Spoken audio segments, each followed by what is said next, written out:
नमस्कार, आप देख रहे हैं हिमालयन टीवी। आज हम चर्चा करेंगे हिमाचल प्रदेश की टॉप 10 खबरों की। जुड़े रहिए, चैनल को लाइक व सब्सक्राइब करना ना भूलें। शिक्षक दिवस से पहले नई कॉम्प्लेक्स प्रणाली पर होगा फैसला, सीएम सुक्खू का बड़ा ऐलान।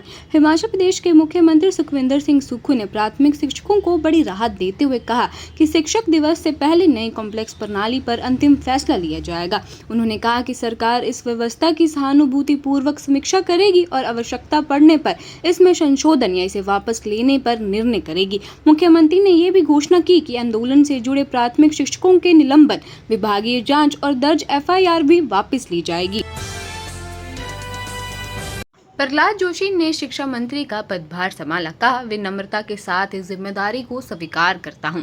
केंद्रीय मंत्री प्रहलाद जोशी ने शिक्षा मंत्री का पदभार संभाल लिया है। धर्मेंद्र प्रधान के इस्तीफे के बाद उन्हें उपभोक्ता मामले मंत्रालय के साथ साथ शिक्षा मंत्रालय का अतिरिक्त प्रभार सौंपा गया। पदभार ग्रहण करने के बाद प्रहलाद जोशी ने कहा कि प्रधानमंत्री ने उन्हें जो जिम्मेदारी दी है उसे वह पूरी निष्ठा और विनम्रता के साथ निभाएंगे।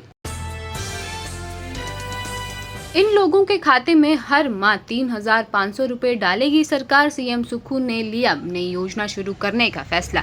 हिमाचल प्रदेश सरकार ने मछुआरा परिवारों के लिए मुख्यमंत्री मछुआरा सम्मान निधि योजना शुरू करने का फैसला लिया है। इस योजना के तहत जलाशयों में मछली पकड़ने पर प्रतिबंध के दौरान पात्र और पंजीकृत मछुआरों को हर वर्ष 3,500 रुपए की आर्थिक सहायता डीबीटी के माध्यम से सीधा उनके बैंक खाते में दी जाएगी। सरकार का कहना है कि इस योजना का उद्देश्य प्रतिबंध अवधि में मछुआरा परिवार को आर्थिक संभाल देना, मछली संसाधनों के संरक्षण को बढ़ावा देना और मछली पालन से जुड़े लोगों की आजीविका को मजबूत करना है। कारगिल विजय दिवस, चंबा में गूंजी कैप्टन विक्रम बत्रा की शौर्य कथा, राज्यपाल ने शहीदों को दी श्रद्धांजलि। कारगिल विजय दिवस के अवसर पर चंबा के ऐतिहासिक चौगान मैदान में आयोजित कार्यक्रम में राज्यपाल कविंद्र गुप्ता ने अमर शहीदों को श्रद्धांजलि अर्पित की। इस दौरान कारगिल युद्ध के वीर सैनिकों के साहस और बलिदान को याद किया गया। कार्यक्रम में बताया गया कि चंबा जिले के 3 वीर जवानों ने कारगिल युद्ध में सर्वोच्च बलिदान दिया था।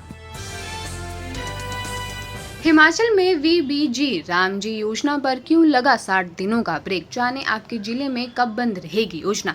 हिमाचल प्रदेश सरकार ने विकसित भारत गारंटी रोजगार एवं आजीविका मिशन यानी वीबीजी रामजी योजना के तहत वित्तीय वर्ष 2026-27 के लिए 60 दिनों का पीक एग्रीकल्चर सीजन घोषित किया है। इस अवधि में योजना के तहत रोजगार संबंधी कार्य संबंधित जिलों में अस्थायी रूप से बंद रहेंगे। सरकार का कहना है कि इसका उद्देश्य बुवाई, रोपाई और फसल कटाई के दौरान किसानों और बागवानों को पर्याप्त श्रमिक उपलब्ध करवाना है।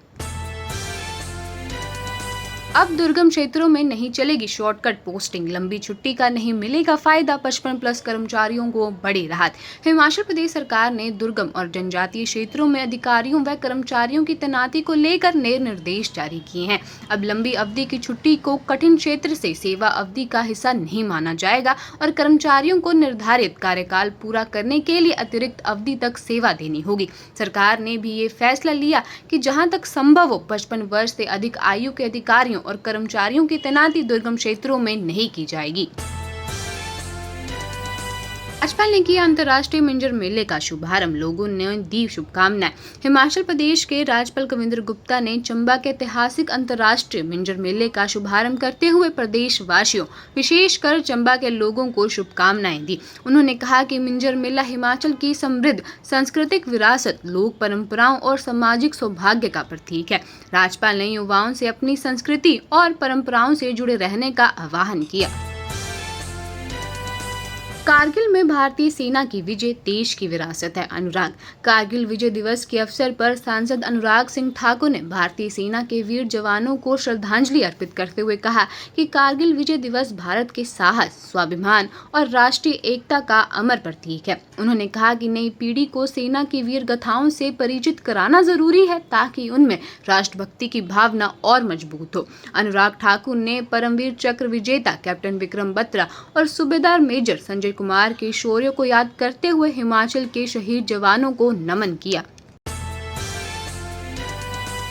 हिमाचल में भर्ती अनियमितताओं, पेपर लीक और भ्रष्टाचार पर प्रदेश सरकार पूरी तरह बेनकाब। जयराम नेता प्रतिपक्ष जयराम ठाकुर ने भर्ती परीक्षाओं में कथित अनियमितताओं और पेपर लीक के मुद्दे पर प्रदेश सरकार पर निशाना साधा।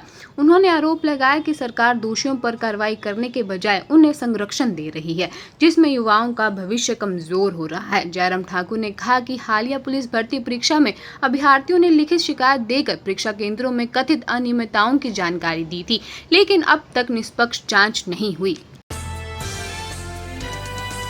जूनियर इंजीनियर्स को मिलेगा 1000 मासिक WAMIS भत्ता। हिमाचल प्रदेश सरकार ने लोक निर्माण विभाग के फील्ड में कार्यरत जूनियर इंजीनियर्स को बड़ी राहत देते हुए उन्हें WAMIS भत्ता देने का फैसला किया। सरकार के अनुसार प्रत्येक पात्र जूनियर इंजीनियर को 1000 रुपये प्रति माह का भत्ता तत्काल प्रभाव से मिलेगा। ये निर्णय वर्कर्स एवं अकाउंटेंट मैनेजमेंट इंफॉर्मेशन सिस्टम के प्रभावी संचालन और फील्ड स्तर पर अतिरिक्त जिम्मेदारियों को देखते हुए लिया गया है।